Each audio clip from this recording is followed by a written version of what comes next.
আসসালামু আলাইকুম প্রিয় দর্শক, আশা করি আল্লাহর রহমতে সবাই সহি সালামতে ভালো আছেন। আমি আজকে বানাবো ফিলিপাইনের একটা চিকেনের রেসিপি, তা হলো চিকেন আদবো ফ্রাই। এই চিকেন আদবো ফ্রাই রেসিপিটা এতই মজার, আপনি একবার বাসা বানিয়ে ট্রাই করে দেখেন, তাহলে বুঝতে পারবেন। আশা করি সাথে থাকবেন, পুরো রেসিপিটা দেখবেন। তাহলে চলুন রেসিপিটা দেখে নেই। চিকেন ম্যারিনেশন করার জন্য এখানে একটা বলে আমি দিয়ে দিলাম 1 টেবিল চামচ হোয়াইট সুগার, আর দিয়ে দেবো 2 টেবিল চামচ সয়া সস, 1 টেবিল চামচ দিয়ে দিলাম হোয়াইট ভিনেগার, 1 চা চামচ দিব গোলমরিচের পাউডার, 1 চা চামচ ব্লেন্ডার করা আদা, আর 1 চা চামচ ব্লেন্ডার করা রসুন। এখানে লবণ দেওয়ার কোনো প্রয়োজন নাই, যেহেতু সয়া সসে পর্যাপ্ত পরিমাণ লবণ আছে। এবার একটা হ্যান্ড উইচ দিয়ে ভালো করে মিক্স করে, যাতে চিনিটা গলে যায়, মিক্স করে নিয়ে নিলাম। তারপরে 1 কেজি ওজনের একটা চিকেন নিয়ে নিছি, আর চিকেনের টুকরাগুলো আমি একটু বড় টুকরা করে, বড় সাইজে করে টুকরা করে নিয়েছি। প্রায় 9 পিস আমার চিকেন হয়েছে, 9টা টুকরা। এবার আমি সসে দিয়ে ভালো করে ম্যারিনেশন করে 1 ঘন্টার জন্য রেখে দেবো। প্রিয় দর্শক, আশা করি রেসিপিটা আপনাদের পছন্দ। যদি পছন্দ হয় প্লিজ একটা লাইক এবং একটা কমেন্ট করবেন, আর প্লিজ আমার চ্যানেলটা সাবস্ক্রাইব করে সাথে থাকুন। এবার রেখে দিব আমি 1 ঘন্টার জন্য ম্যারিনেশন করে। বরাবর 1 ঘন্টা পর চলে আসলাম, চুলাতে একটা প্যান বসে দিলাম। এতে আমি দিয়ে দিব প্রায় 3 টেবিল চামচের মতো রান্নার তেল। আপনারা যে কোনো তেল দিয়ে এটা ফ্রাই করে নিতে পারেন। তারপর তেলটা গরম হওয়ার পর আমি এবার দিয়ে দিব চিকেনের পিসগুলো। সম্পূর্ণ চিকেনের পিসগুলো দিয়ে চুলার হিটটা হাইতে রেখে আমি ফ্রাই করে নিব। এইভাবে প্রথমে 5-6 মিনিট ফ্রাই করে নেব। এখানে কিছুটা সস রয়ে গেছে চিকেন ম্যারিনেশন করা, সসটা আমি রেখে দিলাম এক সাইডে, আমার পরবর্তীতে সসটা কামো লাগবে। প্রথমে আমি 5-6 মিনিট আমি চিকেন হাই হিটে রেখে এক সাইড ফ্রাই করে নিয়ে নিলাম। তারপরে 5-6 মিনিট পর আবার উল্টে দিব। উল্টে দেওয়ার পরে দেখুন কেমন সুন্দর একটা কালার আসছে, আর সয়া সস দেওয়ার পরও কিন্তু এরকম একটা সুন্দর কালার আসে।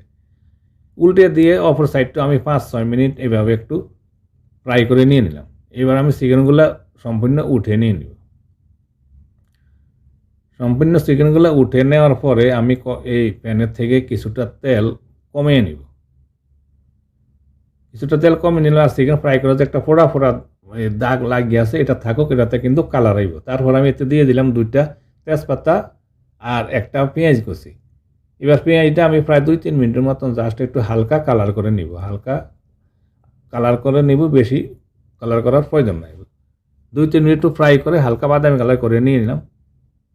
এরপরে আমি এতে দিয়ে দিব 3-4 কোষ রসুন কুচি করে নিয়ে নিছি, আর দিয়ে দিলাম 5-6টা কাঁচামরিচ। ফিলিপাইনিরা কিন্তু কাঁচামরিচ খায় না, আমি একটু কাঁচামরিচ দিলাম, আমাদের সিস্টেমে একটু অ্যাড করে নিলাম ঝাল হওয়ার জন্য।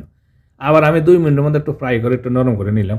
তারপর আমি দিয়ে দিব যে বাকি সসটা রয়ে গেছে ম্যারিনেশন করা, ওই সসটা দিলাম, আর ওই বলটা ধুয়ে একটু পানি দিয়ে দিলাম। আর কোনো কিছু দিব না, আর এখানে লবণ দেওয়ার কোনো প্রয়োজন নাই, যেহেতু সয়া সসে লবণ আছে। এবার একটু সসটা বলক আসার পরে আমি এতে বসিয়ে দিব চিকেনের পিসগুলো। সম্পূর্ণ চিকেনের পিসগুলো বসিয়ে দিলাম, আর চিকেনের পিসগুলো বসিয়ে দেওয়ার পরে এবার ঢাকনা লাগিয়ে দিব। আর ঢাকনা লাগিয়ে আমি প্রথমে একটু মিডিয়াম হাইটে রেখে 5-6 মিনিট এভাবে একটু বয়েল করে নিয়ে নিলাম। 5-6 মিনিট পর চলে আসলাম। এবার আমি একটু উল্টে দিব। উল্টে দিলে অপর সাইডটাও সসটা ভালো করে ঢুকবো। এটা চিকেন ফ্রাই বলেন আর বুনা বলেন, যাই বলেন, একটু সস দিয়ে চিকেনটা ফ্রাই করছে জুসি ভাব থাকে। এবার একটু ঢাকনা লাগিয়ে আবারও চুলার হিটটা মিডিয়াম করে দিব। মিডিয়াম করে দিয়ে 10 মিনিটের মতন আমি এভাবে আবার একটু বয়েল করে নিয়ে নিলাম। এতে করে চিকেনটা ভালো করে কিন্তু সিদ্ধ হয়, নরম হয়। হয়ে গেছে আমার চিকেন আদবো ফ্রাই। একটু নাড়া দিয়ে দিলাম আমি প্যানের ডাটে ধরে। তারপর চুলাটা বন্ধ করে চুলাটা আমি রেখে দিব আরও কিছুক্ষণ, যাতে জলটা একটু টেনে যায়। কিছুক্ষণ পর চলে আসলাম, জলটা টেনে গেছে। এবার একটা উঠে নিলাম, দেখুন আমার একটা কেমন সুন্দর কালার এসে চুলাতে রেখে দেওয়ার পরে। তারপরে একটা প্লেটে উঠে নিয়ে, আর চিকেন ফ্রাইয়ের নিচে যে কিছুটা গ্রেভি রয়ে গেছে, গ্রেভিটা উপরে এভাবে দিয়ে দিলাম। এতে করে ভালো টেস্ট হয়, মজাটা ভালো হয়। আর চিকেনটা ফ্রাই এতে কিন্তু জুসি আছে, ভিতরে কিন্তু জুসি ফ্রাই, পুরোপুরি একেবারে কিন্তু শুকনা হয় নাই। উপরে কিছুটা ধনিয়া পাতা দিয়ে দিলাম সুন্দর দেখার জন্য। আশা করি রেসিপিটা আপনাদের ভালো লাগবে, এইভাবে বাসা বানিয়ে ট্রাই করে দেখবেন। আশা করি রেসিপিটি ভালো লাগবে। যদি রেসিপিটি ভালো লাগে প্লিজ আমার চ্যানেলটা সাবস্ক্রাইব করে সাথে থাকুন। সবাই ভালো থাকুন, সুস্থ থাকুন। আবার দেখা হবে ইনশাল্লাহ অন্য কোনো সময়। আল্লাহ হাফেজ।